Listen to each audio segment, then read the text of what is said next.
Okay. Hi there, YouTube.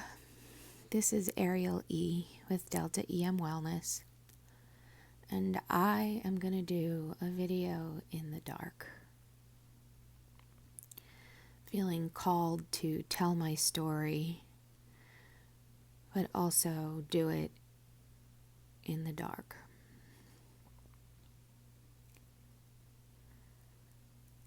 I've been tuned in with a number of challenges recently. Bigger organizations and groups of people who are banding together to help each other so that we can get through life in a pandemic. Hello, 2020. What the hell is this? I feel like I've been preparing for my whole life for this time, for this moment, for the opportunity to live here now with all sorts of challenges, obstacles, things that have stood in my path and have caused me to again and again rise up and choose to be better myself, have integrity, live with honesty. So this is my story.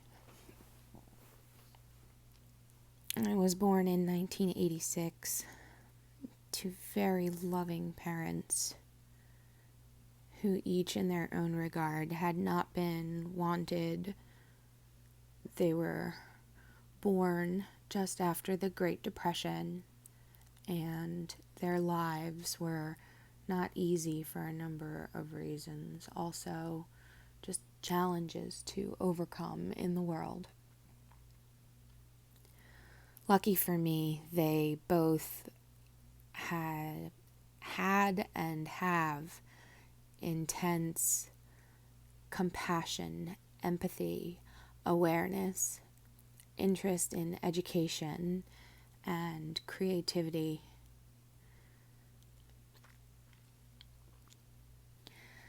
Thank God I was born to my parents, Doug and Judy Monroe.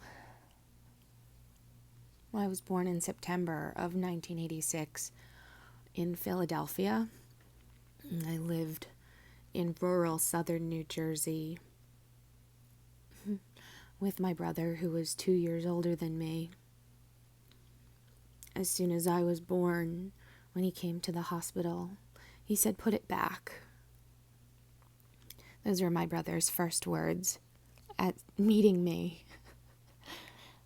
I think he was supposed to be an only child, and my being born didn't really line up with that. I needed a lot of attention. I had colic as a baby, and so I demanded a lot of attention, and I got it because I needed it. And then a most major event happened when I was 3 years old.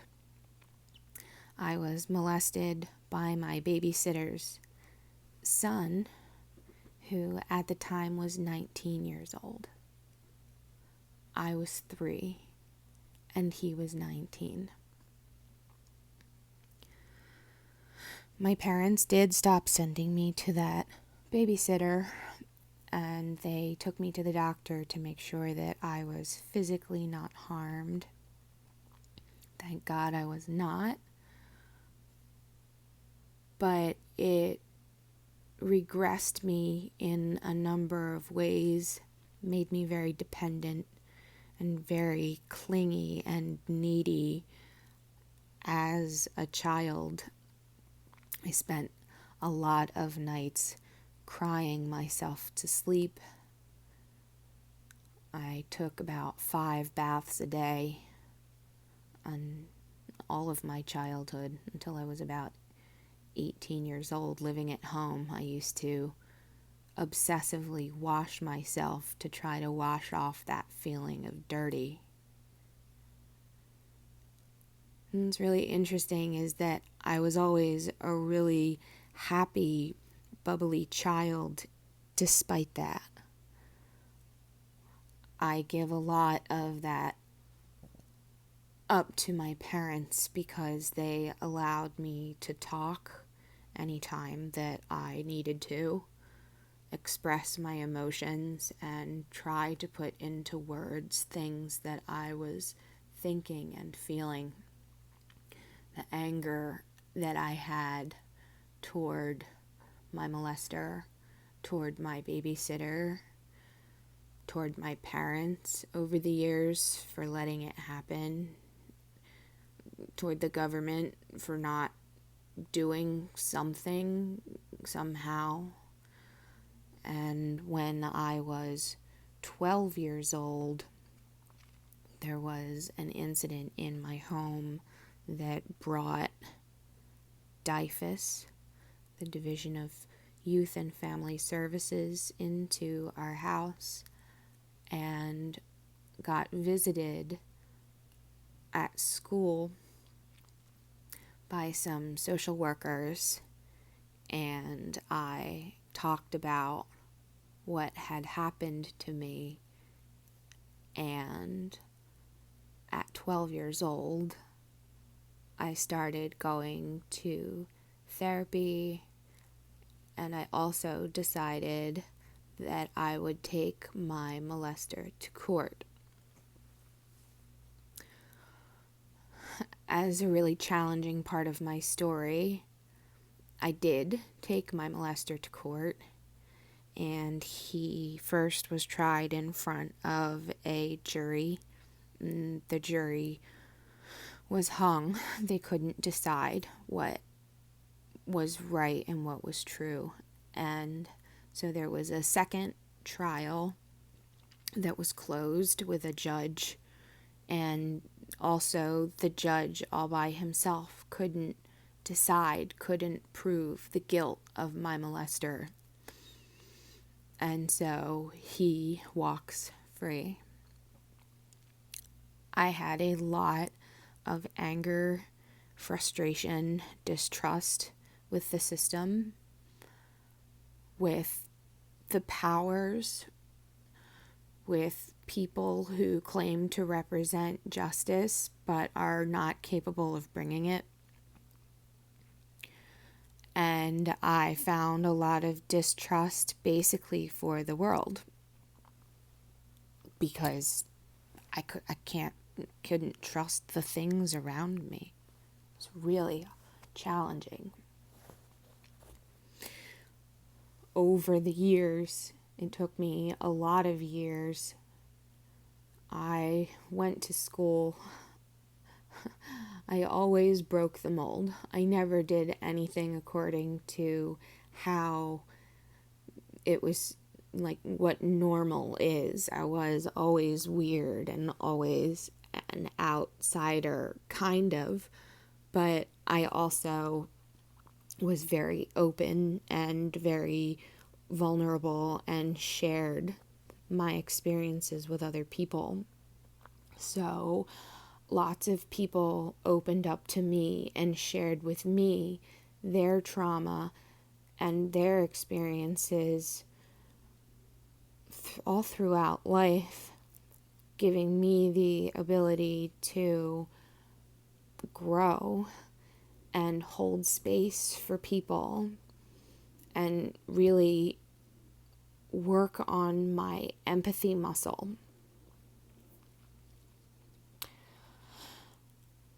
When I was 16, I had a boyfriend in high school who was really the first love of my life.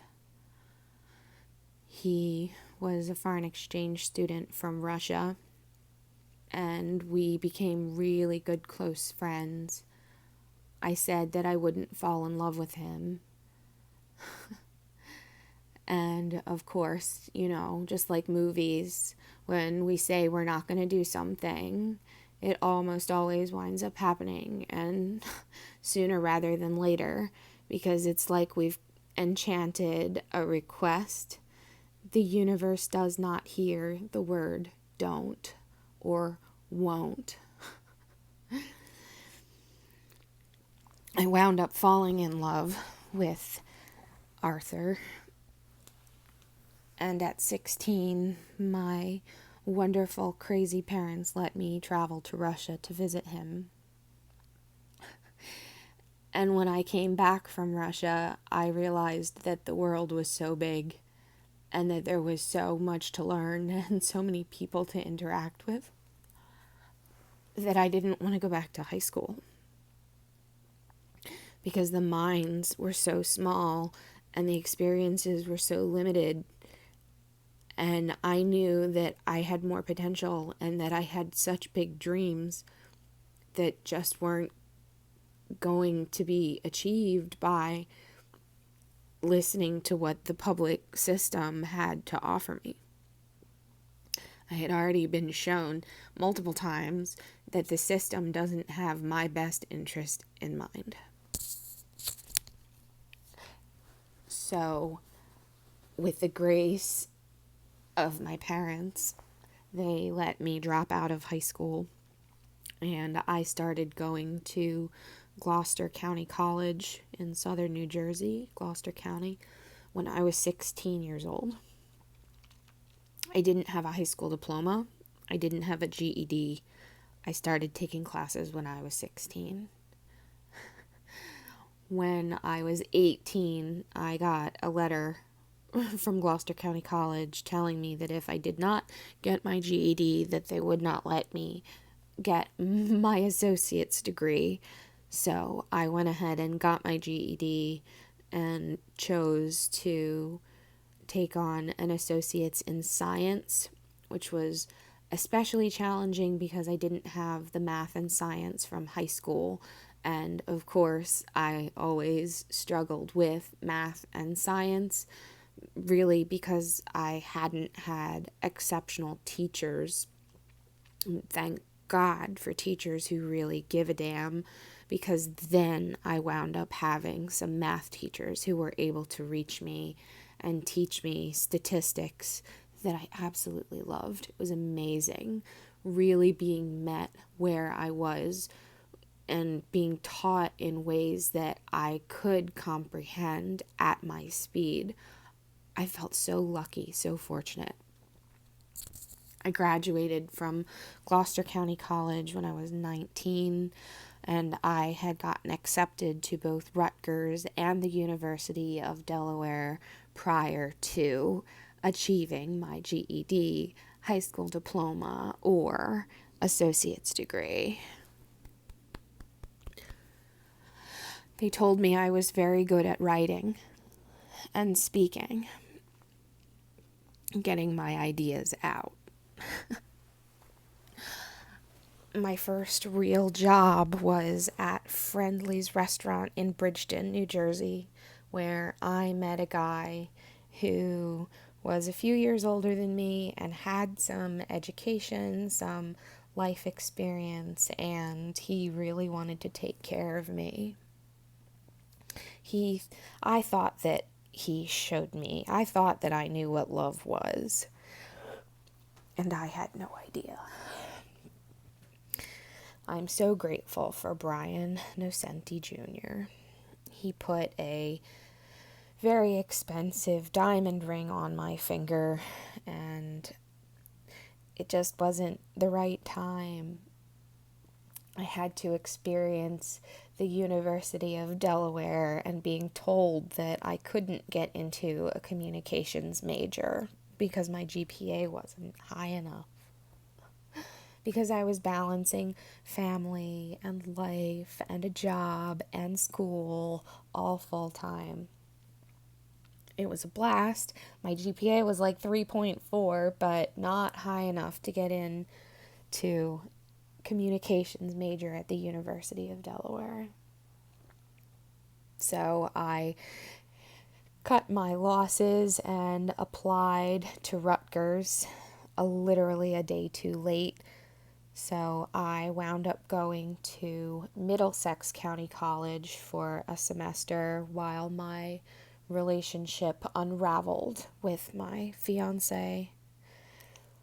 And I started to find a passion for sociology, how we're connected over time and space forever. And I really became passionate and in love with my role in society over time. So I went just for one semester to Middlesex County College. I studied sociology, power, privilege, and class.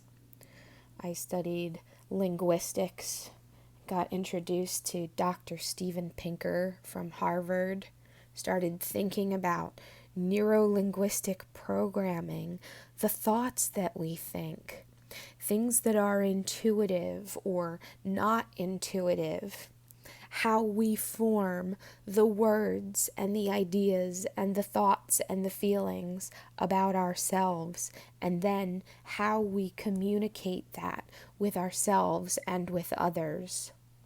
Nice to meet you. So from there, I went, and I also, wonderful, I took a swimming class while I was there, and I became good friends with a guy who was Peruvian, and we spent lots of time swimming and playing music and singing together, being outdoors in nature. And I just remember feeling like that was my calling, like movement and being articulate and creative with other people, that's part of my mission and part of why I'm here. That led me in 2008 to Rutgers University in New Brunswick, where I studied sociology and theater and really got to learn some more of myself and community and how to, like, why it's so important to volunteer and put time and energy into community and people who are going through things that are different from us. People who are experiencing things who have less than us. People who want to achieve things but can't get there by themselves and need other people to help because everybody has different skills. And I got my bachelor's degree in 2010. And in that same breath was so fortunate. I had a good friend who is a professional gambler of all things, who wanted to move back to Las Vegas and invited me to go with him. And I took it. There was nothing holding me back. So we packed up the car and drove across the country and had no idea where we were going or what we were going to do when we got there. But we just packed up the car and we went. I had in mind that I wanted to go to school for massage, and that in 2010 that Vegas would be the time that I would find massage school. And I remember being out there and finding a home and a place to rent that was so comfortable and nice in that time. And I discovered Cortiva Institute. And when I walked into the building, it felt like home. It felt like I was supposed to be there. And the walls had these advertisements for working on a cruise ship and for being your own boss and for working in any kind of environment that you can think of. And I was so fired up. It's like, ooh, I could see myself helping people, make people more comfortable in really fancy settings and being being the tool of education that makes people have wonderful experiences where they get more in tune and in touch with themselves and what's going on inside of them and how they can get outside of themselves, all just by walking into Cortiva. So cool. It didn't line up. I had lots of experience in Vegas. I took a job with phone sales, with a wholesale vacation club where we were reselling, we resold timeshares on the phone, and I didn't love the feeling of that. That led me to working for Working America. Working with Working America, I got to experiencing social canvassing. I had no experience with any kind of grassroots missions prior to that, or really any kind of awareness of things political. I knew what I grew up in and the kinds of values that my parents and my family had. But when I started to learn about what goes on in local government, local politics, and how local politics affect global politics, and just social things like education and health care and having access to education and information and having access to transportation and access to people and community and resources. These are all things that I feel strongly about and place high value on, that everybody deserves. Every single breathing creature deserves to have those things. And if you don't feel that way, I'm sorry you don't feel that way, but I will not. I refuse to lower my standard or my vibration in any way. My experience and my exposure with Working America, I was out in the field all over Las Vegas, all over Henderson and Summerlin, and deep into the communities where there were a lot of people who didn't speak English. And a lot of people have feelings about people who come here from other places, and I'll go ahead and say, I don't care what you think. We all came here from other places. Unless we are indigenous people of the continent, we all emigrated here from other places.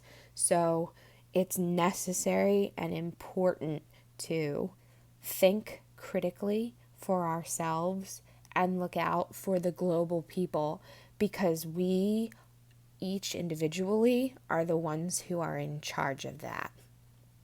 There is no body that gets to say these people matter and these people don't matter, or these lives are more important than any other life in existence ever across time and space. This is where I tell you, it still took me another couple of years beyond living in Las Vegas.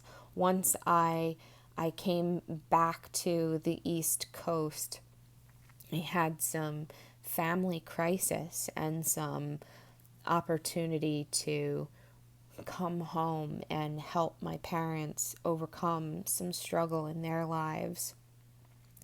But I felt like it was my time and important, so necessary for me to figure out what was important for me, to move forward and how to live with integrity for myself.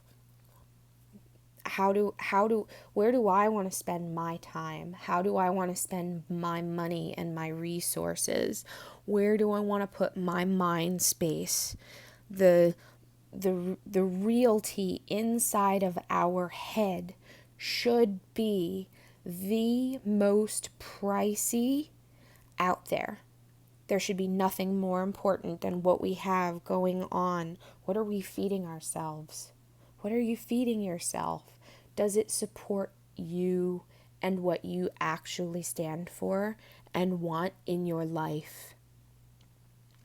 So this space gave me the time to really consider that. And it was in my 27th year, it was 2014. I had been living with my parents, helping them to kind of get on their feet. And I was working at Stakeout's Home Plate in Elmer, New Jersey, just outside of Elmer. I guess it's Pittsgrove. It's all 08318. But I was working there doing a little bit of everything. I was working in packaged goods, I was hostessing, I was waitressing, I was doing a little bit of all of these roles, and I was moving these cases of beer. My feet fell out from under me, and I was so concerned with what was going to happen to those beer bottles and not with what was going to happen with my body if I got hurt. And it was a wake-up call. At 27, I fell. All of my body fell onto my 5th metatarsal right here on my little toe.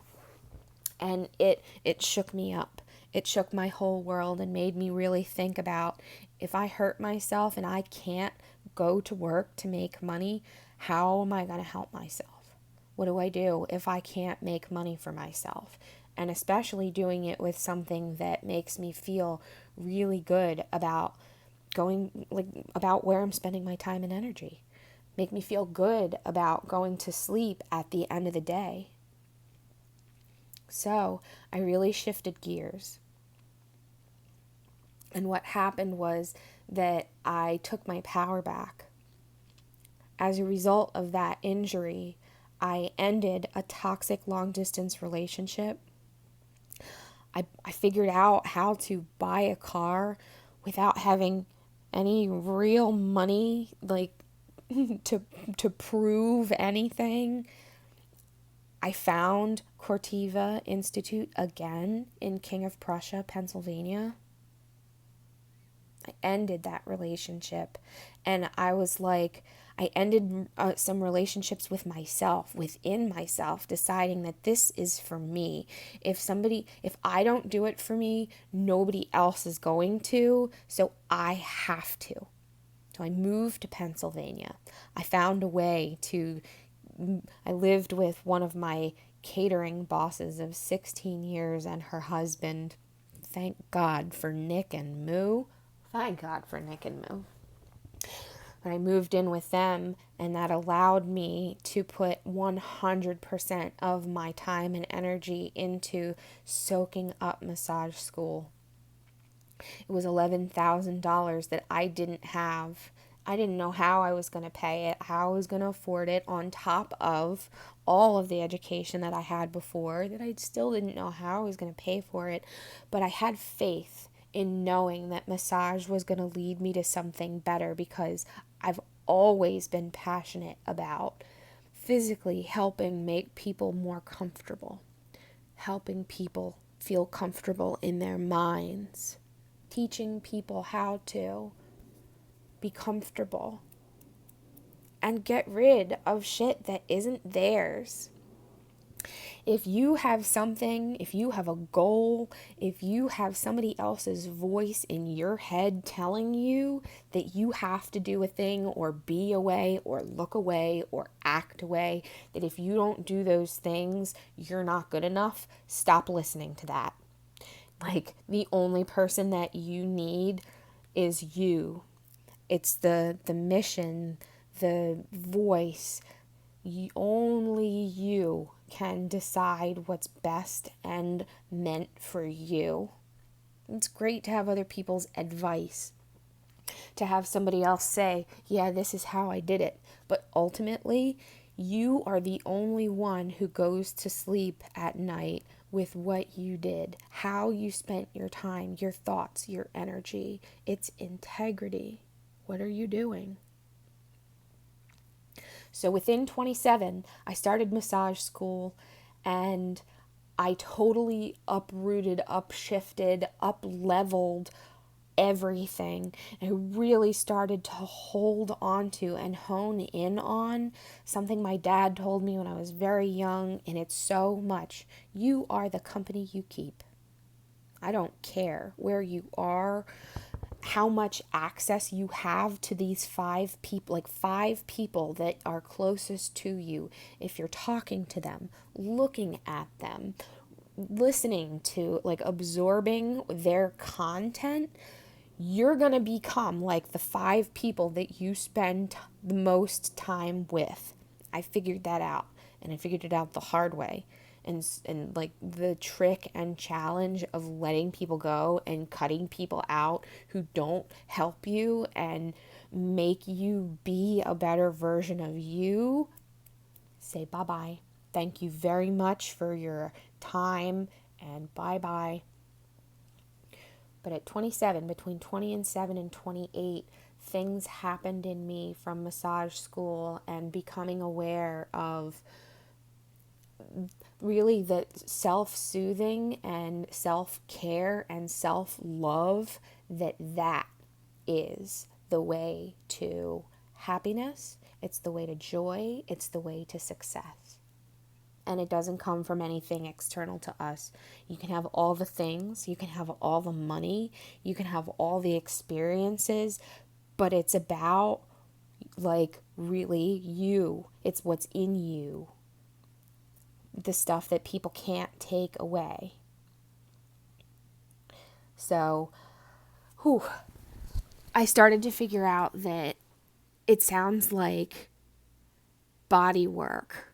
I went into body work and energy work and coaching people, but I had to go through a lot of struggle in order to find my own worth and write about it. I had to journal, and I had to not show up, and I had to mistreat myself first before I figured out the big hard lessons of the real work and the real, like, the programming that happens either in our lives or that's fed to us by society. It's programming that then is up to us. As adults, we get to choose how we react and respond. So if you don't like how something is working or was working, then that's like the juice. It's the sauce. It's the, I accept this and I reject this, and no longer will I spend the time and energy on things that don't vibe the way that I see the goals. If it doesn't work, stop trying it. Stop using it. Let it go. Let it burn. Let it die. And the uprooting, the up-leveling. Now, I will say I had been massaging. I was massaging in 2 casinos in Philadelphia. And I had started my own wellness practice, Delta EM Wellness. It's all about helping people navigate life's changes. Yeah. Because everybody needs help with the navigation. Like, there are wheels that have been turning for years before we got here, and those wheels are going to keep turning.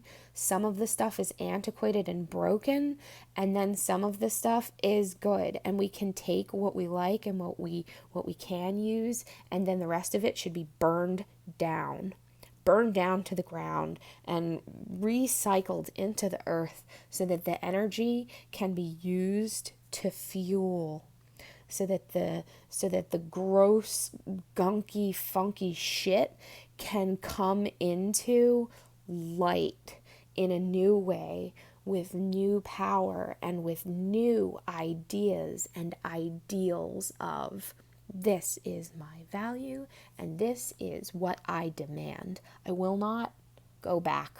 There is no going back. The only normal that happens now is a new normal, and I am stoked.